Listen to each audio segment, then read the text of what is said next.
अस्सलाम वालेकुम स्टूडेंट। आज हम करेंगे EDU 303 का लेसन नंबर 2, जिसमें इंपॉर्टेंट क्वेश्चंस मैं आपको जो है मार्क करवाऊंगी जो हमारे मिड टर्म के लिए बहुत इंपॉर्टेंट है।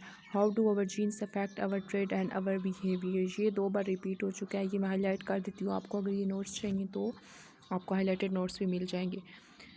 तो ये आपने कर लेना है कि how do our genes affect our trait, कि हमारी जीन्स जो है हमारे ट्रेड को कैसे अफेक्ट करती हैं, हमारा बिहेवियर जो है वो हमारा जो है जीन्स को कैसे अफेक्ट करता है, हमारा बिहेवियर और हमारा ट्रेड। आगे, why would some accept of our life by जज by genetic makeup then other, कि हमारी ज़िंदगी के कुछ ऐसे हमारी ज़िंदगी में बहुत सारे जो अनासर हैं वो जेनेटिक मेकअप्स के ज़रिए क्यों देखे जाते हैं, कोई और चीज़ क्यों नहीं देखी जाती। तो ये भी इंपॉर्टेंट क्वेश्चन है। ये 2 स्टूडेंट से मैंने पूछा और जब मैंने दिया तो तब ये तो नहीं आया था, लेकिन जो डेवलपमेंट के प्रोसेस है जिसमें से आया था फ़िज़िकल डेवलपमेंट, कोग्निटिव डेवलपमेंट, वो वाला मेरा लॉन्ग क्वेश्चन आया था, वो भी आप कर सकते हैं। लेकिन ये वाला भी इंपॉर्टेंट है।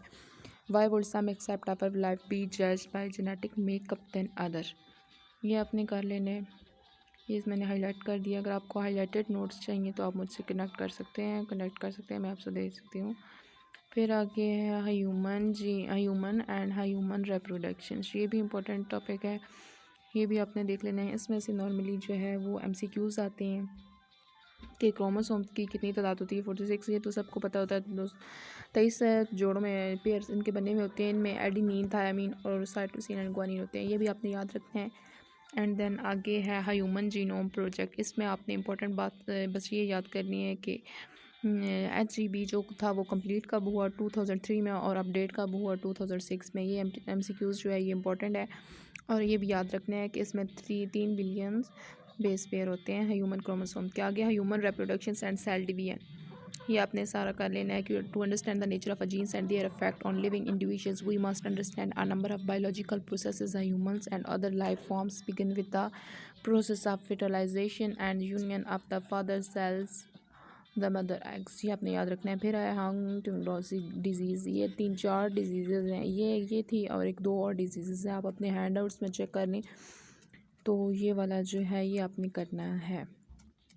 ये जो है MCQs में पूछ सकते हैं कि हंटिंगटन डिजीज़ जो होती है वो ये MCQs पूछा गया है, बताया था मुझे 1-2 ने कि nervous system disease in dash.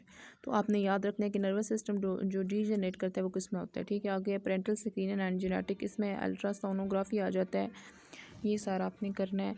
फिर इसमें अल्ट्रासोनोग्राफी में जो है ये अल्ट्रासाउंड भी होता है, ठीक है, ये आपने याद रखना है, जिसमें फीटस की जो है वो एक स्क्रीनिंग के ज़रिए सारा प्रोसीजर होता है और देखा जाता है, साउंड वेव इस्तेमाल होती हैं और इमेज को देखा जाता है, तो कि उसकी हेल्थ या उससे कोई डिजीज़ है तो उसके ज़रिए पता चला लग सकता है।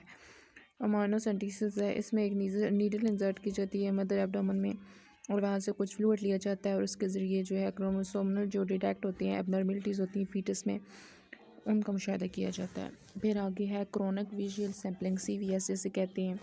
आपसे ये एब्रीविएशन भी पूछ सकते हैं कि CVS किसे कहते हैं एज अ शॉर्ट क्वेश्चंस, तो आप इसे बिल्कुल जो है वो अनइम्पोर्टेंट ना समझें।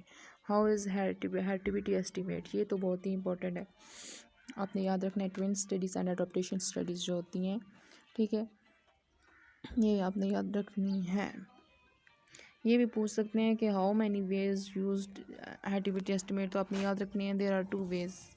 फिर आगे ट्विन स्टडी, एडॉप्शन स्टडी है, एडॉप्शन स्टडी, ठीक है, ये आपने याद रखना है, ये कोई मुश्किल काम नहीं है। फिर है जी एक्टिविटी ऑफ अ कम्प्लेक्स। अच्छा जी, मैं आपको बता दूं कि प्लीज़ अगर आपको मेरी वीडियो हेल्पफुल लगे तो इसको चैनल को सब्सक्राइब करें, बेल आइकन को प्रेस करें, और ताकि आने वाली हर अपडेट आप तक पहुंचती रहे। और इंशाल्लाह मैं कोशिश करूंगी कि मैं आप लोगों की ज़्यादा से ज़्यादा हेल्प कर सकूँ। इंशाल्लाह आने वाले क्विज़ेस भी आपको मैं ख़ुद सॉल्व करके दूँगी, और ये हैंड आउट्स भी मैंने ख़ुद बनाए हैं, तो इनके लिए मेहनत भी दरकार होती है और अपना मैं पढ़ती भी हूँ साथ, और फिर आपके लिए अलग टाइम निकालना पड़ता है। तो प्लीज़ थोड़ा सा जो है ना रिवार्ड दे दिया करें इस बात का, वीडियो को लाइक कर दिया करें और चैनल को subscribe. Thank you so much.